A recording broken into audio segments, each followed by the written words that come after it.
Hello.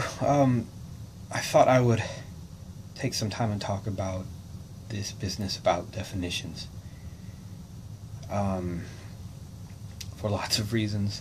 One, it can be sort of a strange thing, and it can be a little difficult to sort of work our way through this. And um, so let's take a few moments and talk about that aspect of what we're doing here. So let's keep in mind the idea here is we've sort of been looking at this notion of consistency and inconsistency.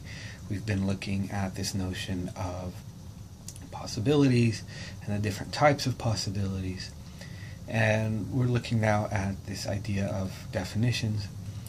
And sort of the broader thing here is to see that what we're doing is trying to recognize and develop a certain set of skills that let us, in one sense, become better decision makers. We're trying to develop a set of skills that allow us to reason through our own claims, other people's claims, to let us be less manipulable, to let us be more clear and precise about what we're trying to say. The goal here, of course, is truth and falsity. The goal here is the language of knowledge, and so on. So one thing we notice when we look at our definitions, if you did some of you did the exercise, the assignment on tables. In other places we talked about it in class. So at any rate, take an ordinary word like table or air or some ordinary sort of thing.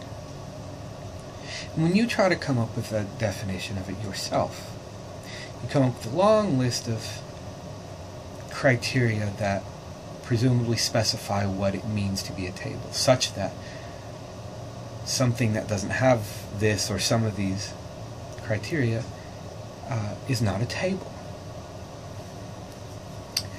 Then it becomes very clear very quickly when we do that. For example, on a list like this, we'll often see must have legs, must have at least one leg, at least two legs, at least three legs, at least four legs, must have a flat, hard surface, must have a surface, must be made of a certain material, must be able to support things, and so on. And when we look at that list, we can see very clearly, very quickly, that not all tables have these things in common. For instance, there are tables with no legs, there are tables with soft surfaces, and so on and so on. There's always a counterexample, at least in this case, for tables. Then we look at the dictionary definition, and we get basically the same thing. And one of the tests here is to take that definition, whether it's yours, whether it's the dictionary definition, and go out into the world and try to find things that meet that definition. And what you find is that lots of things meet that definition. Things like chairs and podiums and dressers and other various pieces of things. In some cases, even things like floors. The floor meets sort of that definition, and so on. And what this shows us is that the dictionary, of course, is not the authority on what a word means. Now, we're just talking about a table. This is an everyday thing.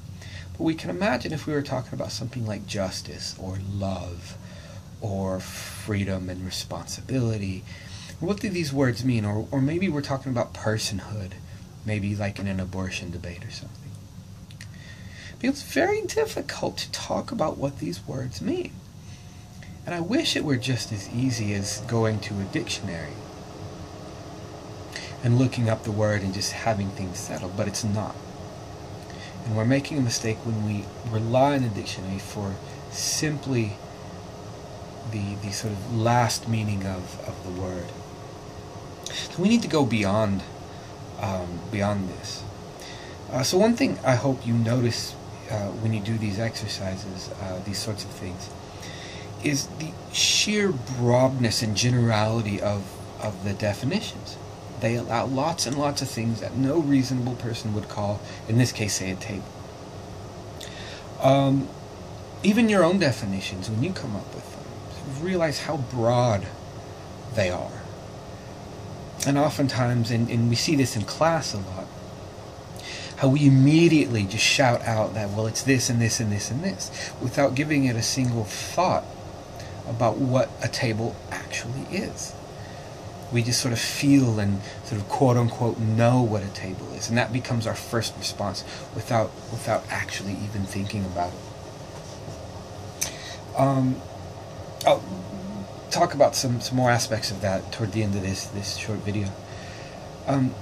Some of you, so another thing we can talk about is the idea of functionality. Some of you want to refer to maybe not the physical structure or characteristics of a table, but rather its functionality. A table is as a table does, for example. So whatever does the job of a table is a table.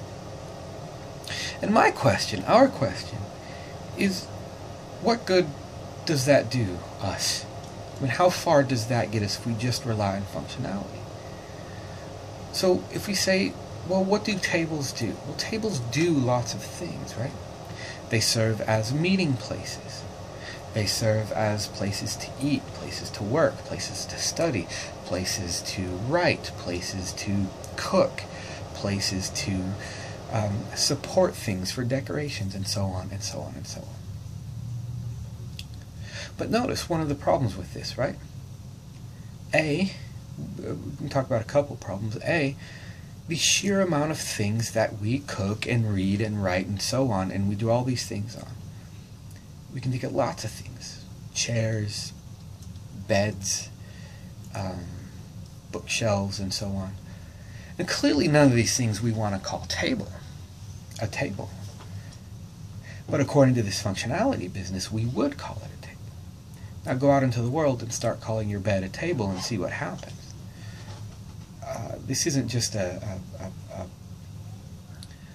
simple distinction here. I mean, this is something sort of important. We mean tables, and we mean beds, and we mean something different when we say a bookshelf, for example. So these are presumably real distinctions we're trying to make.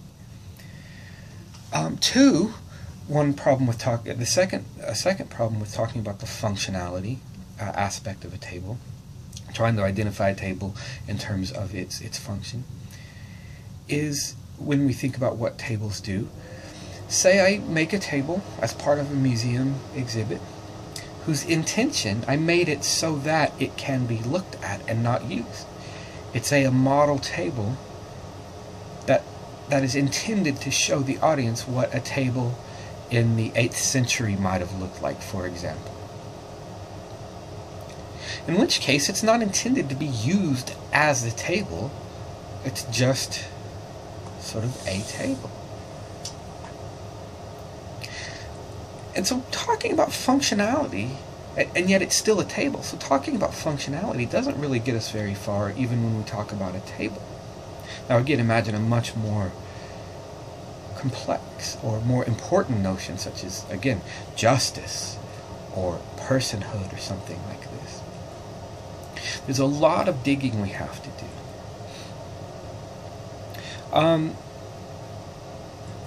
So some other problems come up when we talk about this. One immediate response that students have is to say, well, it's just a matter of perspective, for example. This comes up quite a bit, frankly.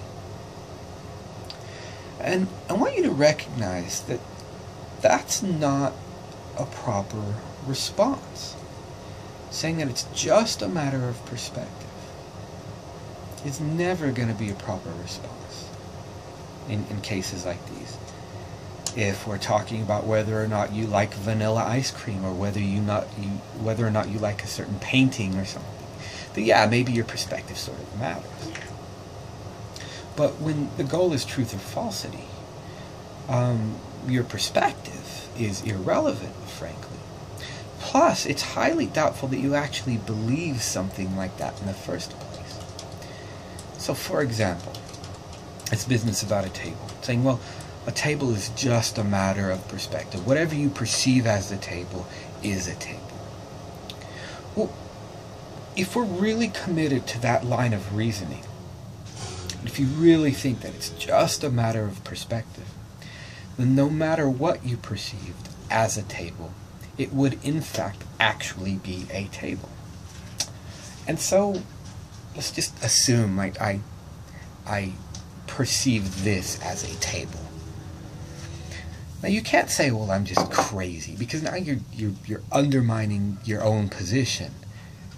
Either you're a realist about it or you're not. Either you think it's a matter of perspective or you don't think that. If you think it's a matter of perspective, then if I perceive this as a table, then it's a table. Right? I mean, unless you can think of a different way out of this. And of course, there's problems with that. One is, the most obvious one, is that anything is a table, just as long as you perceive it. And it would actually be a table. But of course, we don't want to say this, right? I mean, your perception can be wrong. This leads to our sort of second problem with the idea of perception. And let's call it the problem of perception. And the question is how do we know we're perceiving it correctly in the first place? I mean, one of the things about being human is we know the kinds of mistakes we make. And one of the mistakes we make habitually all of the time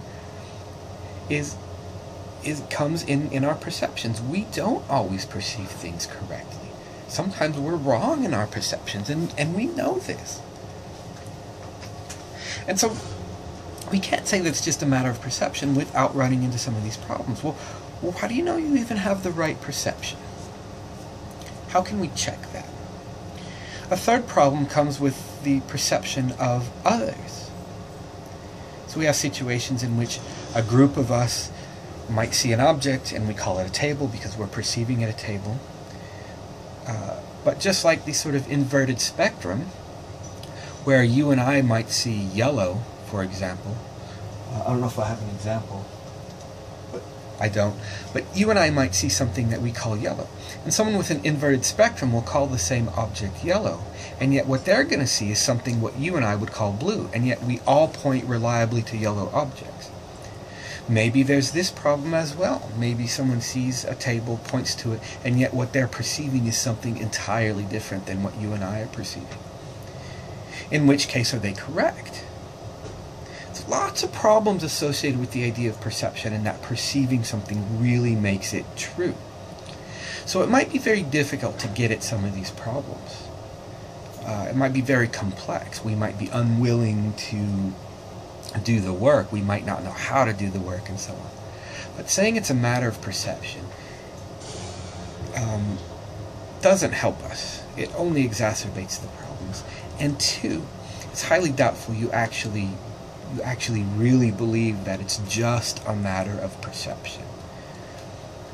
Where do we stop? Is what counts as murder merely a matter of your perception? And then what do we do when people disagree with each other and so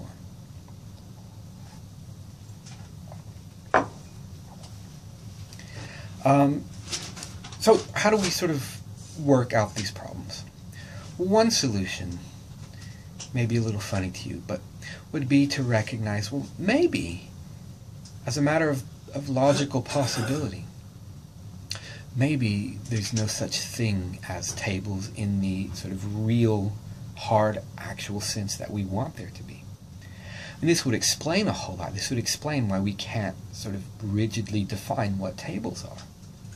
This would explain this idea of functionality when it comes to a table, and how we can sort of easily functionally define anything as a table, because you can use just about anything as a table.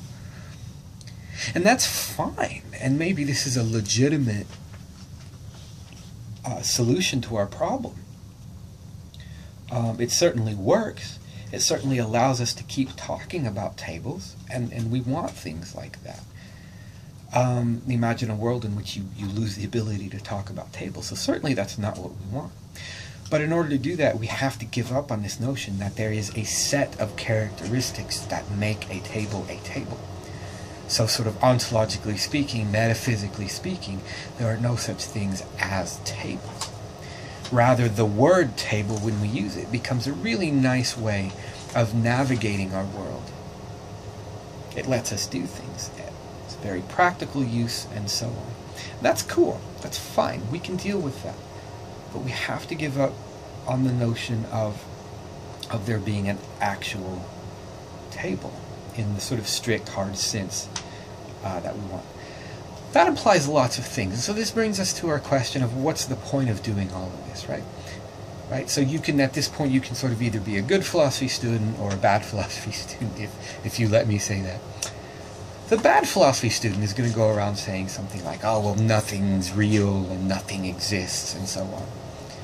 You're certainly free to do that, but you're missing the point of this. We need to talk about tables and books and desks and all these sorts of things. So by saying, strictly speaking, there are no tables, that doesn't just let us say, well, nothing's real, nothing exists, and so on. No. So don't be sort of a bad philosophy student. Be a good philosophy student. The point of all this is to realize a few things, to realize the weakness that we have in some of our definitions, to realize how often we accept things as being a certain way when in all reality we've given little to no thought to these concepts. And then 3, to consider the importance of actually trying to be clear about our concepts. Again, we're talking just about tables, but let's say we're talking about personhood. People live or die according to what we think people are. People go to jail depending on, and lose their freedom depending on our concepts and how we define things. It matters. It matters a great deal to be able to do these sorts of things. But recognize also that there are ways of going about answering some of these very difficult questions. Now, this class isn't about the answers. It's about getting at the problems and learning how to try to answer them. But in the end, this is about answers. It's about trying to find answers to these problems. So one of the points of doing all of this, the definitions in particular, is to recognize that it's a tool that we can use, that when we're aware of, along with notions of consistency and possibility and so on, together become ways for us to check our claims and our neighbors' claims for accuracy. Are we talking about things that are consistent? Are we talking about things that are possible? Are we talking about clear concepts that we can agree on? And thinking about definitions, of course, is one way of doing this. Okay, so in your readings, and from now on, not just in terms of the class and in your readings, but even sort of as you go out into the world and so on, be aware of the words you use and how other people use the words, and begin asking these questions. Are we talking in the realm of possibilities? Are we talking about things that are consistent? Are we using our definitions correctly? Can we agree in one context on what we mean by a table or person, and then slowly change our definitions as better reasoning come to light, and so on? Or maybe sometimes we just need to hold off and say, wait a minute, I'm going to suspend my judgment on this. I'm not quite clear what I mean.